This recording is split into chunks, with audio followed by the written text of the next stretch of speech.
Keith Kaiser is testing out his green thumb this morning. He is with a master gardener using some tools of the trade. Good morning, Keith. Good morning. Yeah, this is a perennial garden here at the Campbell House, which is on the tour for the Kilgore House and Garden Tour. So we're going to explore some of these. And are perennials and annuals, are they good together? We're going to find out from a Kentucky Master Gardener coming up on WDRB in the morning. I never promised you a rose garden.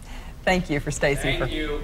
Not disappointing. Speaking of beauty, let's check in with Keith Kaiser this morning. He's got a rainbow of color in a garden tour, and he'll tell us how we can be part of that. Good morning.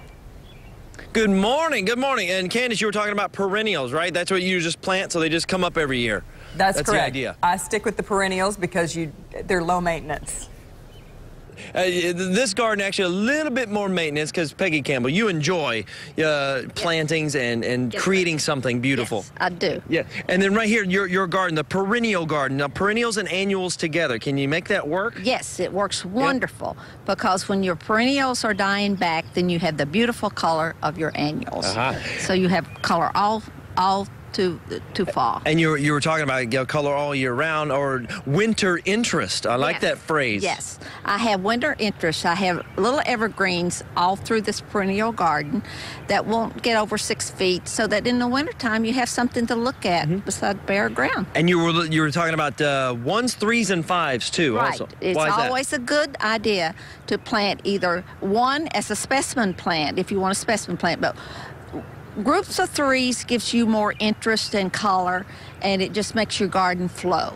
And then you start using 2s and 4s, everything gets kind of symmetrical. Just kind of an English kind of a display here, right? And this is not an English garden. This is a very informal garden. An informal garden, but formality throughout because of all the beauty and the majesty of it all. And then Luke Schmidt, you're actually you're a consultant with the Kilgore Samaritan Counseling Center, and this event coming up Saturday and Sunday should be a wonderful time. That's right, and we want to invite all of your viewers to come out to the garden tour this weekend. It's Saturday and Sunday from 10 until 5. It starts at the Bullitt Estate on Oxmoor Avenue, and the nice thing about this is that this is the largest fundraiser for the Kilgore Samaritan Counseling Center, which provides counseling services to folks in the metro area that lack some of the resources to obtain some of those services. Nobody gets turned away. It's a wonderful facility. Be a part of it all. $30 gets you a tour of 5 gardens, 2 homes, including the Campbell residence here. Wander through, see some of the beauty, talk to some of the master gardeners, and maybe start your own garden, because I've already learned this morning, do some lasagna gardening when you're layering some cardboard in the compost. And then, of course, 1s, 3s, and 5s. I've learned that this morning. And, some winter interest. You want to maybe apply that to your garden. Just a wonderful time, and I'm becoming a master gardener myself, I think. The master or just talking like one. He said the beauty and the majesty. I think he made up a word. Majesty. I did. Well, look it up. But we know what you meant. Let me Google that. Yeah. Let me Google that. I don't think you're going to find it. I'm not going to find it. Majesty, I think. We've been laughing about the majesty of that garden. Yeah, Keith was saying he's a master gardener. No, he's a master weed grower. Well, right. That's what I would call myself, too. Yeah. I'd love to be a master gardener. I'm not there yet. Yeah, we're talking.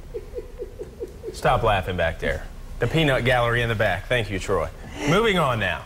Keith Kaiser's getting his hands dirty this morning. A little dirt under the fingernails. Yeah, he's getting a lesson on gardening from a master gardener. Keith? Yeah, we're exploring the Campbell residence here, and one of the garden stops on the tour. And then Peggy Campbell, you enjoy this, don't you? Yes, I do. And I find out what you do between gardening trips is you make art. Yes. Like this right here. Yes, that's my wine tree.